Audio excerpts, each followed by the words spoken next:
свободно учим и четем. Мили мой татко и мамо, вашето малко дете стана от този ден вече голямо. Може само да чете. Дядо и бабо, вашето внуче може от днеска само, след като всичките букви научи, да ви напише писмо. Започва нашето тържество. Добре дошли на него, мили родители, скъпи гости. Чувате ли, звънецът бие? С какво нетърпение го очаквахме? Колко радостни бяхме, когато ни събра в училищния двор за първи път. Бе тиха еше и капеха листата, звънчето пееше с приятен глас. Страхливичко отворихме вратата и влязохме за първи път в клас.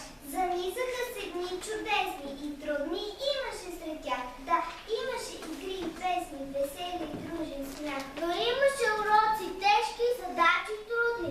И дори понякога от много грешки до плач ни идваше, нали? И не деца смутени, плахи, пред вас застанали сме днес, а ученици, първокласници, тъй горди с първия успех. Затова за нас е днеска празник, слънчев и щастлив, че грамотни сме и вече книги ще четем сами. Ралко наши ученик.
Колко шайни картинки гледат с поглед на тъжен, карамфили и латинки,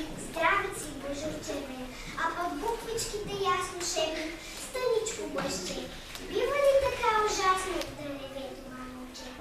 Хайде, Рамо, хайде, маме, ще ти кажа, чуй добре. Ей, това е запетайка, ту е точка, той тире. Не искам и не зная тези букви да редя. Ще отида да играя вкъщи, няма да стоя. Буква Р ми много пречи. Нека тая буква смахната да бъде впред премахната.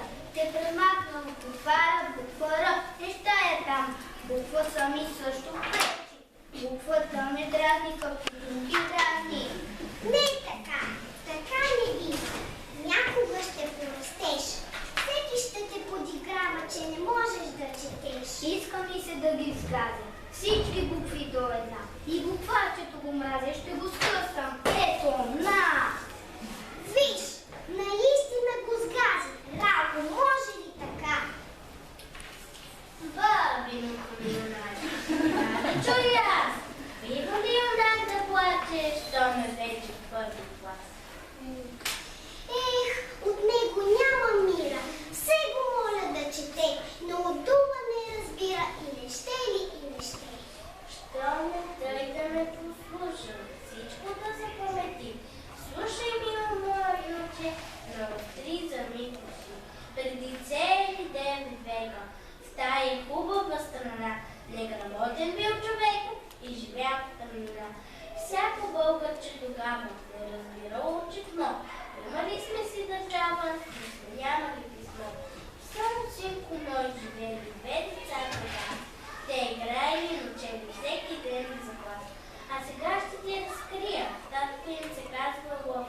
И от майка си Мария носили славянска кръв. Те са Кирил и Методи, избор са на светлина. На славянските народи те създали книжнина. Затова те измислили тогава българското АБВ, за което тогава пишем дълги редове. И затова сега то от малко се учи да чете. Буквичките ти почитай, никога не ги тъпчи. Да ги назовеш и питай, азбуката научи. Момчето ми, разбра ли или още си седи? Буден ли си? Заспали? Виж, заспа като привид. Хубаво е да потребно. Не буди го, потърпи. За урока има време, нека мъничко пищи.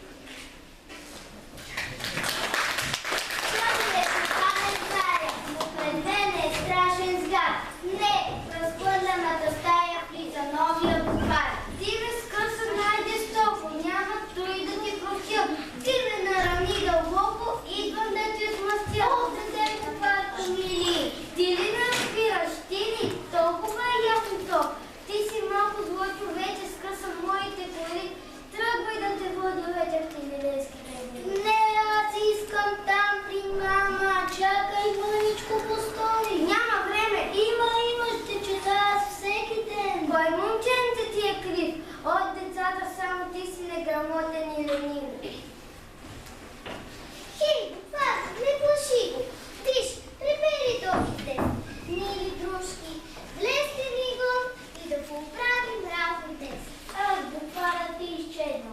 И се дал от него пак.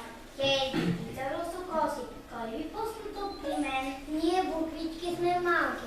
Гости сме ти в този час. Първолаци в показалки и неуморни сричат с нас. Знаем ти да ни обичаш, че не сме били добри. Не желаеш да насричаш, тъпчеш ни с крака дори. Ние всички сме познати на децата в първи клас. Само ти не знаеш работа да не пишеш като тях. Хайде, потруди се малко, сядай, си без страх. Буквички добри, простете. Мразех ви, признавам аз, да чета не научете, пък не питайте тук аз. Ще ви уча най-прилежно, от сега съм аз готов. Ще ви пиша много нежно и ще ви редя с любов.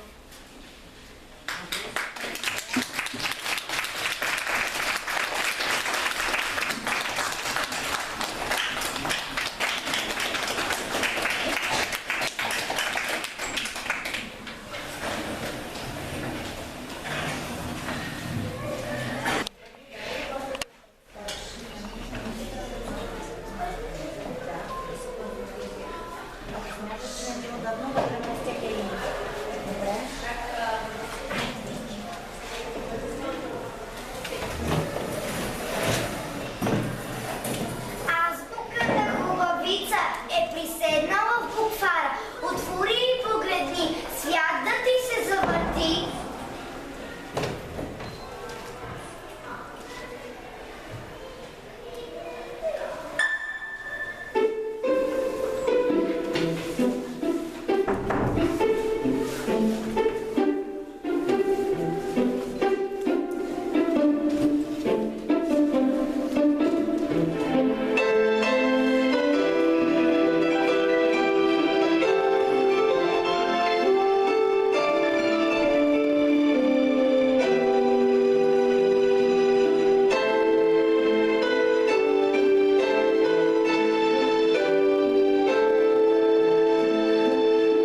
пише мама, затова добри дечица, дори вземайте пръчица. Всичките от А до Ято, в книжка сме за дружно ято.